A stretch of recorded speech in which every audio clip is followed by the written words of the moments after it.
The gas station man. By late afternoon, the road had turned narrow and quiet. The wind came in long sighs through the trees, brushing against the side mirrors of the old F-150. Snowflakes drifted lazily, carried by the kind of wind that didn't bite, but whispered. Henry leaned forward slightly, squinting at the road ahead. One of the headlights flickered weakly, a dull pulse of yellow against the gray light. "Looks like the right one's giving up on us," he murmured. Margaret smiled, her hands wrapped around a thermos. "Don't worry. That old Ford still got more heart than half the new cars on the road." Buddy wagged his tail from the back seat as if agreeing, fogging up the rear window with his nose. Just as dusk began to settle, they saw a dim glow up ahead. A single neon sign fighting against the snow. Gas, coffee, stories, open. Henry chuckled. "Well, that last part's new." Margaret raised an eyebrow. "You think they actually sell stories here?" He grinned. "Only one way to find out." They pulled in slowly, crunching to a stop beside an old gas pump that looked like it had been standing there since the Eisenhower years.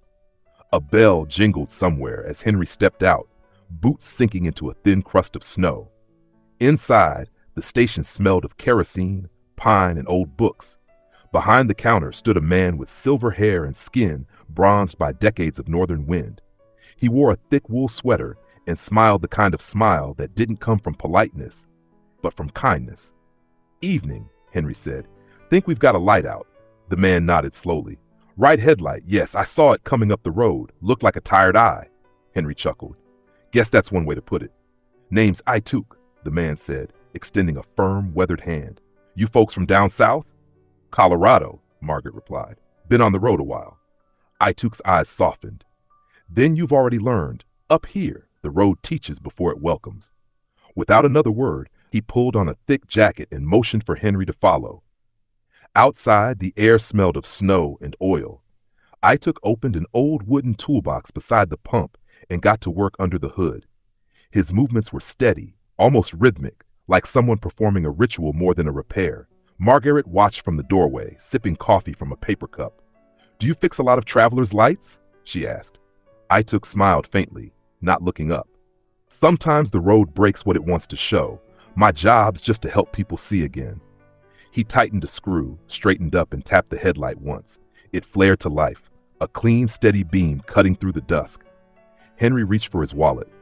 "How much do I owe you?" Ituk shook his head. "No charge."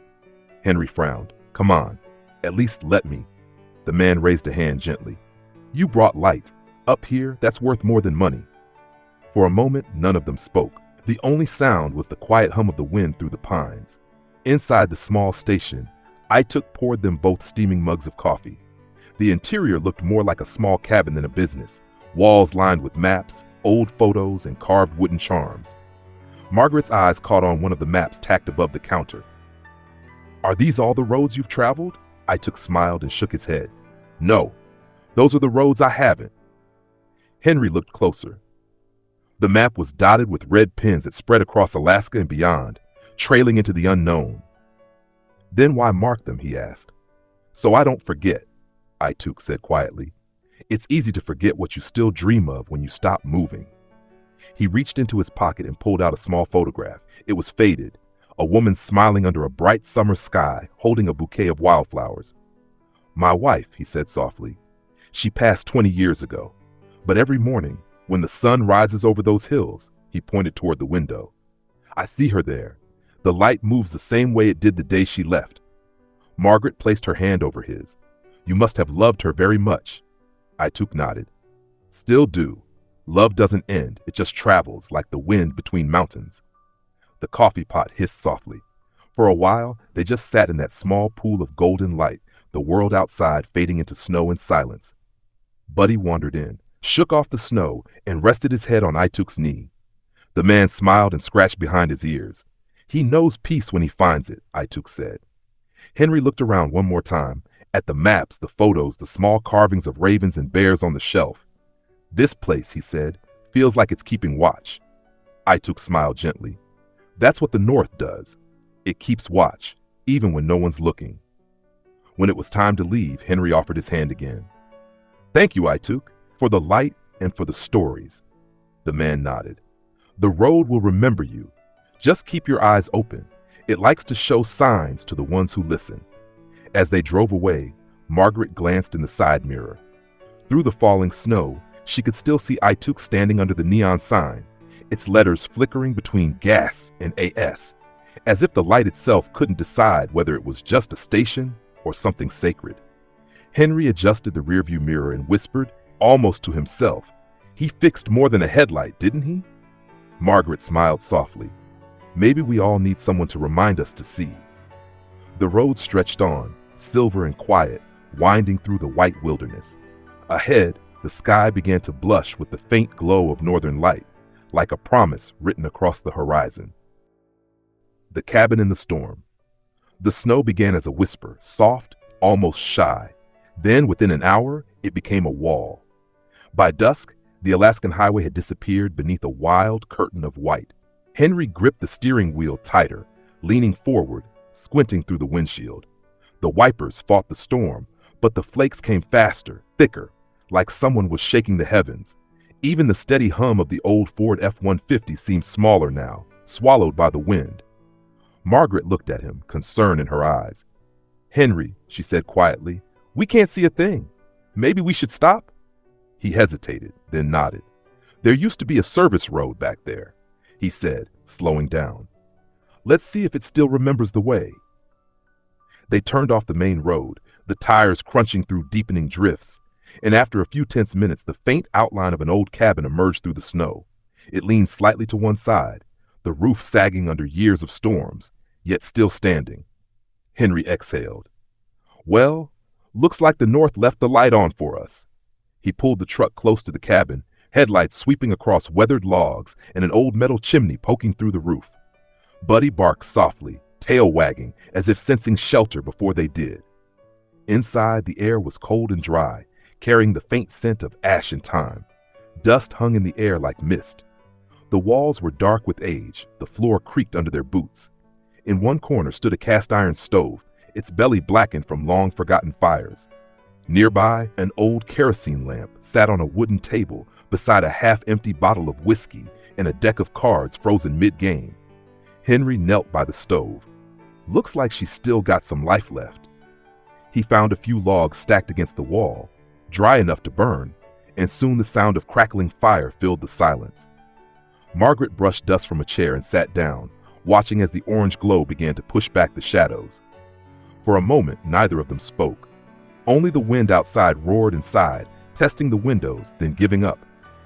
Buddy curled near the stove, nose tucked under his paw. Margaret's gaze fell on a small wooden shelf. On it sat a rusted tin box, its lid bent, a thin layer of frost clinging to the edges. She brought it over, setting it gently on the table. Inside were yellowed pages tied with string, a few dull flecks of gold wrapped in wax paper, and a folded letter. She opened it carefully, the paper fragile like old skin. The handwriting was shaky but clear. Open quote, "If you find this, know that I was happy in the end. I searched for gold my whole life, but I found something better, time. The quiet kind that belongs to no one. If you've stopped here, you found it too." Close quote. Margaret looked up at Henry, her eyes reflecting the firelight. He smiled softly. "You hear that? We're rich," she chuckled, wiping a tear. "Richer than most." Henry leaned back in his chair, watching the flames dance inside the stove. The heat began to spread through the small cabin, chasing the cold from the corners, wrapping them in a cocoon of amber light. He ran a hand over the old table, tracing names carved into the wood, initials and dates, lives reduced to scratches and memories. "Funny," he murmured. "How many people came out here chasing something that was never in the ground?" Margaret nodded. "Maybe that's the secret. It's not what you dig for, it's what finds you when you stop digging." The storm howled once more outside, but softer now, almost like a sigh. The fire crackled, the lamp flickered, and the world seemed to hold still. Henry poured a bit of hot water from the kettle into their cups, the steam rising in slow, lazy ribbons. Buddy stirred and lifted his head, as if listening, to the wind, to the quiet, or maybe to the voices that still lingered in the walls. Margaret smiled faintly. "Do you think they ever left?" Henry shook his head. "No, I think they're still here, just at peace." He took her hand warm against his and said quietly, "This letter, it's not just his, it's ours too." They sat together, three living souls surrounded by the remains of old dreams. Outside, the storm began to fade. The wind's voice softened to a whisper, brushing against the windows like a farewell. When morning came, the snow glowed pink and gold under the first light. Henry stepped outside, boots crunching in the fresh powder. The world felt reborn, silent, endless, beautiful. He looked back at the cabin, smoke curling gently from the chimney, and smiled. Inside, Margaret packed the letter in the tin box carefully into the glove compartment. "Let's take it with us," she said, "a reminder of what really matters." Henry nodded, starting the engine. The Ford rumbled to life, and they rolled slowly back onto the open road.